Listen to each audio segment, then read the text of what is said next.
O 2024 foi un ano de caídas na lonxa de Aguiño. A falta de ameixa e a redución nas capturas diarias do ourizo diminuíron a cantidade de produtos do mar poxados na rula e os seus ingresos. O pasado 2024 non foi un bo ano para os profesionais do mar de Aguiño. O patrón maior da confería local, José Antonio Santamaría, definiu de case desastroso o exercicio que acaba de rematar por diferentes cuestións. Fai 2 anos pois estábamos nos 3 millóns casi e medio de euros brutos, o ano pasado foi de 3 millóns, o 3 millóns 100, 3 millóns 200, e este ano bailou casi 500.000 euros máis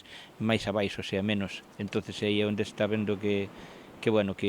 temos menos produción non só nós, sino a nivel da cofradía. Non produción de decir que non temos marisco, que nos casos que nos casos de marisqueo sabemos que foi desastroso en toda a Ría de Arousa,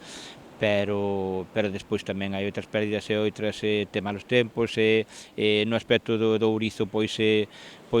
baixamos kilos tamén, entonces ao baixar 5 kilos esperando que subira máis o que é a media do ourizo, pois subía un poquinho a media, pero o precio máximo non. Aí foi onde puderon observar que o mellor un 20% dos ingresos baixaron. Segundo os datos da Plataforma Pesca de Galicia, dependente da Consellería do Mar, no 2024 poxáronse na lonxa de Aguiño 146,7 toneladas de produtos do mar polas 191,9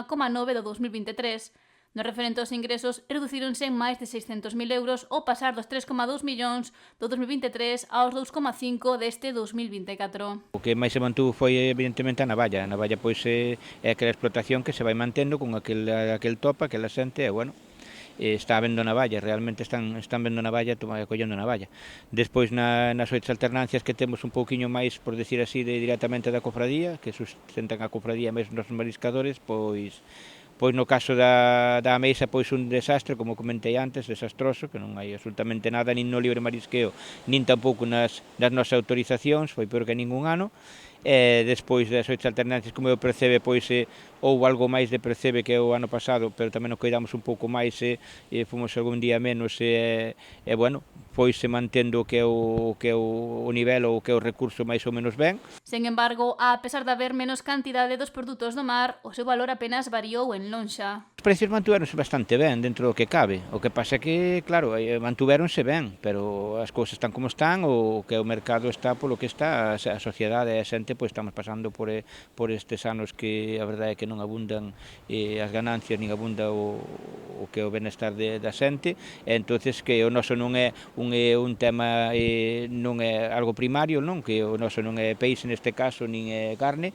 entonces ao ser marisco máis ben, pois non é un produto de primeira necesidade, aí foi onde tamén nos notamos que mantuveron os precios ou incluso foron un pouco a menos en algunhas artes, en algún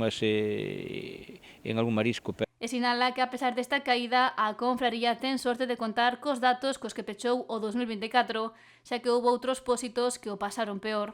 Un ano máis, a especie que máis impacto tivo foi o percebe. Vamos máis días e ao mesmo tempo, sobre todo, somos máis mariñeiros ou máis percebeiros ou máis mariscadores que vamos ao percebe. Non porque se gane máis co percebe, senón porque hai máis días, e neste caso, pois aumenta, hai máis xente tamén que vai a el, e entonces a explotación como está, pois é onde se ven máis económicamente máis cartos.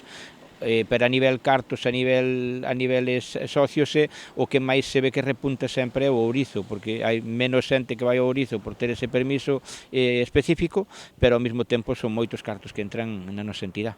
O 2025 empezou cunha mínima actividade, xa que algunhas especies, como hai combustible na valla, seguense capturando. A agrupación de mariscadores está mantendo unha reunión semanalmente, según o recurso como estea de cada especie ou de cada recurso específico, agora tiraremos un pouquiño e seguirán indos da navalla, porque é o recurso, por decir así, que é o que está manténdose máis a ese nivel tanto como de precios, e despois a ameixa queda cerrada a playa. A agrupación decideu cerrar o que é o recurso da ameixa, queda o libre marisqueo aberto, mantense aberto, pero xa non depende de nós, e despois o percebe, pois este mes que queda de percebe, a agrupación tomou a decisión de levar a cabo, de ir un día ou dous cada semana hasta completar o mes, e despois prácticamente tomarán a decisión de que si ven a apertura do ourizo e ao mellor abrir outra zona de percebe e ir entrampando, por así dicilo, o ano e entrampando o inverno. Ata a chegada do bo tempo e das campañas que se desenvolven máis cara ao verán.